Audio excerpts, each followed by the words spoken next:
It's a 3-1 win away from home against Grimsby today at Grimsby Borough. How do you reflect on that performance? I thought it was an excellent performance. Really difficult place to come. I think we knew that. Said to the lads, we prepped them all week, so probably this will be your toughest game. Obviously with the conditions you can see behind me, the rain, weather. It was. We didn't know if it was going to be on or not when we were just about to set off. So all things considered, I think the lads were excellent to a man. They put their bodies on the line. They did what I asked them to do. We thought there was a better side for pretty much 95% of that game. They moved the ball well, committed bodies forward towards the end, but we always looked to stand firm. Out of all the kind of pressure that we told we probably should have had, 6 or 7, and that's not being disrespectful. I think their keeper's been absolutely outstanding today. He's made some unbelievable saves. We've got in so many good situations, saved a penalty, So yeah, really pleased with the lads' performance. I think, like I said, it's a tough place to come, so we knew what was in store for, but the lads got it done in the end. So yeah, really pleased. And obviously, like you mentioned, we were unsure whether the game was going to be on today. But how do you sort of refocus the lads when there's a bit of a long journey and there is that uncertainty whether they're going to be playing or not? I think you just have to prepare as you would do. Nothing changes. You get the call, you don't get the call. You should always be ready to play. So nothing really changed much. Obviously, we worked on a few things in training on Thursday night just to try and get less touches on the ball, to move the ball forward quicker, to exploit the gaps down the side. We knew that their right back would be able to exploit it, and the big man that came in at centre half. We kind of started with the back three, but you do your homework and you hope the game plan comes to fruition. Today was one of them days where I think both sets of managers, we were both stood on the sideline. Even when I went 2-1 up as a manager, I've never seen kind of it was just a strange officiating performance. There was a lot of cards being dished out, and I could sympathise with their gaffer because it does impact the game, it does break it up, but we seem to keep our heads better than they did. I told the lads at half time not to get involved and just play the game, and ultimately the referee's got to go out and manage a game of football, and it's difficult for him, so I know that, but I just said to the lads, just don't get involved in any of it, just play the game, and they did that second half, and obviously ultimately come away with 3 points, which I'm delighted with. And at the start it was obviously Tom Cursons that got the goal scoring underway. I mean, he could have had 4 or 5 himself today, but when you miss a few sort of clear-cut opportunities and then they go down the other end and get gifted a penalty, do you think it was going to be one of those games where it was going to end as a stalemate draw, 1-1? No, I don't think the two styles of teams and play they're not going to sit back and accept a draw. We're not like that, they're not like that. There's always going to be one winner, I think. Both two good teams going at it. Obviously disappointing, like I said, with the way that the game went in terms of how many cautions were in there. The penalty, like you say, was just bizarre. I think sometimes we've got to realise what level of football we're playing at.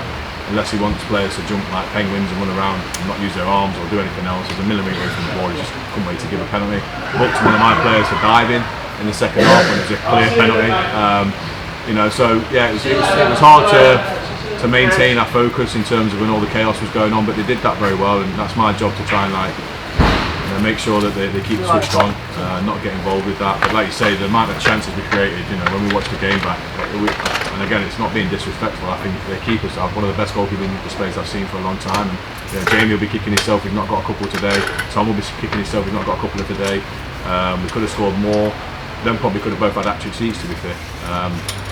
So really pleased with the overall performance. I think a difficult place to come in the circumstances, like I said, typical kind of end of season towards end of season. Both teams going for the playoffs. Good game, 2 good teams. So yeah, over the moon with them. But yeah, they've got to be a bit more ruthless in front of goal. I think the lads defended excellently, especially second half. Kept their composure, gave us a base to play off, and like I said, the lads at the top of the pitch got a bit more ruthless. But they have been, so you can't criticise them too much. Jamie scored 20 goals, and Tom scored again today. And 3-1, 7-1, 8-1, doesn't matter. 3 points at the end of it. So yeah, really pleased. Yeah, and obviously Reece made up for a little bit of a harsh error by getting on the score sheet as well. Ashaiah also on the score sheet, but his performance today, and as well when Curtis came on, those two down that right hand side causing all sorts of problems. They couldn't handle them. Yeah, and that was kind of the plan. We knew that was their strongest kind of position in midfield.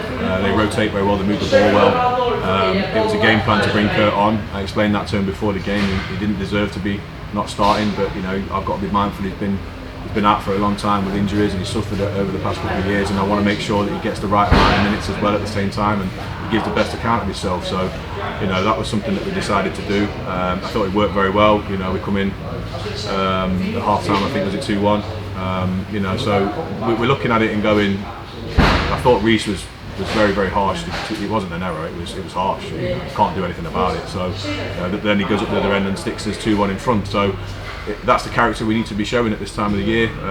You mentioned Ashaiah. I think, you know, you look at him for his age. The kid's a great player.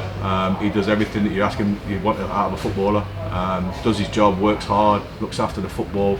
And again, he got his just rewards at the end. After, you know, to be fair, he probably could have had 3 assists with it if the lads would have tucked him away as well. So really pleased for Ashaiah because he's getting stronger. I think playing men's football is helping him. And if Notts County, you know, hopefully they're keeping track of his progress, and you know, he's got to be in serious contention to earn himself a professional contract there, in my opinion. And I do, you know, another job where I look at a lot of footballers, and he's done extremely well. So hopefully they're tracking his progress. I send the footage over to the academy manager. But for us, he's been absolutely fantastic, and I think, you know, it's a credit to the kid. And all in all, it's another 3 points, another win as we edge close to the end of the season. But next week it's at home against Shildon, so I'm guessing you're hoping for more of the same going into that one. Yeah, 100%. You know, we want to see as many fans down there. You know, we had 2,000 plus at Bradley at home last year when we had the title decider. We need them people there to cheer us on. You know, it makes a massive difference. The team's in good form, they're playing well. You know, the run that we're on is absolutely fantastic at the right time of the year. So, you know, I'm hoping that the people of Long Eaton and the fans get behind us now and really push us on. See a big crowd down there, cheer us on, cheer the lads on. They deserve it. They worked hard, you know, and they're putting this town on the map. You know, historically, it's not been a football club where probably been well known at this level of football. They're now fighting at the top end of the table to get promoted. So, you know, hopefully they come out and cheer us on. But from my side of it and the football side of it, it's definitely just more of the same. The squad's been fantastic. The players that we've got, they understand their roles, and even the lads that aren't playing, it's difficult for them to disappoint their teammates. And you know, seeing Bradley's come all the way here, he's not even in the squad to support his teammates, and that is, you can't buy that. That's top attitude from my point of view, and you know, I can only praise the kid highly enough again. So, you know, but I think just more of the same. Keep going, and hopefully we get a big crowd down at Long Eaton to cheer us on.